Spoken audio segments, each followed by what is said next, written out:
ప్రతి పొలానికి నిరంతరం సాగునీరు అందించే పంట కాలువలు ప్రభుత్వ అధికారుల నిర్లక్ష్యం, ప్రజా ప్రతినిధుల అలసత్వం వల్ల పూడుకుపోతున్నాయని రైతులు ఆందోళన వ్యక్తం చేస్తున్నారు. తూర్పు గోదావరి, కోనసీమ జిల్లాల రైతాంగం సాగునీటి కోసం పడే వేదనపై వీబీసీ ఆన్ టీవీ ప్రత్యేక కథనం.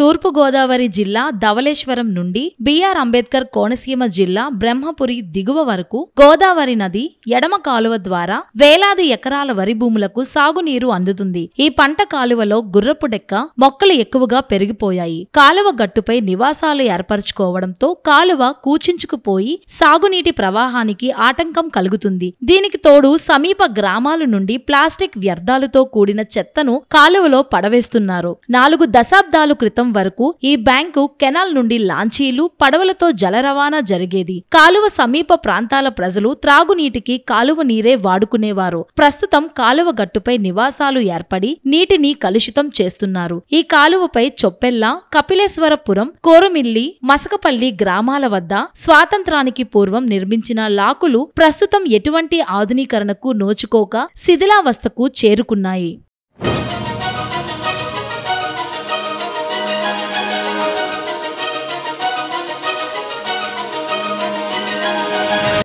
సుమారు 3 దశాబ్దాలుగా పంట కాలువలు ఆధునీకరణకు నోచుకోలేదని రైతులు ఆవేదన వ్యక్తం చేస్తున్నారు. కాలువ అభివృద్ధిని ప్రజా ప్రతినిధులు, అధికారులు పట్టించుకోకపోవడం వలన చివరికి భూములకు సాగునీరు అందక రైతులు ఇబ్బందులు పడుతున్నారు. ప్రధాన కాలువ పరిస్థితే ఇలా ఉంటే పిల్ల కాలువలు మరింత అధ్వానంగా ఉన్నాయని రైతులు వాపోతున్నారు. ఇప్పటికైనా గోదావరి బ్యాంక్ కెనాల్ ను ఆధునీకరించకపోతే కాలువ ఉనికిని కోల్పోతుందని ఎండగండి నీటి వినియోగదారుల సంఘం అధ్యక్షుడు ఆచంట శ్రీనివాస్ ఆవేదన వ్యక్తం చేశారు.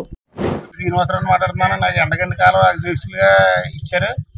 పెద్ద కెనాలు అయితే చాలా ఘోరంగా ఉన్నది. పెద్ద పెద్ద చెట్లతోటి అడ్డపడిపోయి ఉన్నది. కోరుమిల్లి కింద, కోరుమిల్లి పైన కూడా చెట్లు, పెద్ద పెద్ద చెట్లు పడిపోయి ఉన్నది.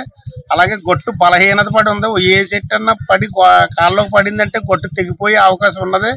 ఇంతకు ముందు డీసీ గారికి, వైస్ డీసీ గారికి, డిఏ గారికి కూడా నేను చెప్తాం జరిగింది. ఇది ఇమీడియట్లీగా చెయ్యకపోతే వర్షం వచ్చి గాలి తుఫాన్లు వస్తే చెట్లు ఇరిగిపోయి పడిపోయి, లాక్ కట్ట పడిపోయి, గొట్లు బలహీన పడిపోయి చేల్లోకి తెగిపోయే అవకాశం ఉంది. ఇప్పుడు ఈ ఎండలు ఎలా కాసేత్తంలో ఆ చెట్లు అడ్డపడిపోయి నీరు ఇప్పుడు అవుతే నీరు రావట్లేదు. దీన్ని అర్జెంటుగా కొంచెం అందరూ పూసుకుని ఈ చెట్లన్నీ తొలగించి నీరు యథాప్రకారంగా పంపించాలి. అలాగే కాలువల మీద అక్రమంగా ఉన్న కట్టడాలన్నీ తొలగించి వాటర్ గొట్టాలు అన్నీ తీయించేసి కాలువ తవ్వించాలి. 30 సంవత్సరాల నుంచి అసలు ఎవరు ఏ ప్రభుత్వం పూసుకోలేదు. ఇప్పుడు అయితే తెలుగుదేశం ప్రభుత్వం, ఈ కూటమి ప్రభుత్వంలోకి వచ్చాక అన్ని కాలువలు చూస్తున్నారు. అలాగే ఈ పెద్ద కెనాలు కూడా చూసి దీన్ని కూడా ఎమర్జెన్సీగా తీసి కిందకి నీరు తీసుకుని వెళ్ళాలి.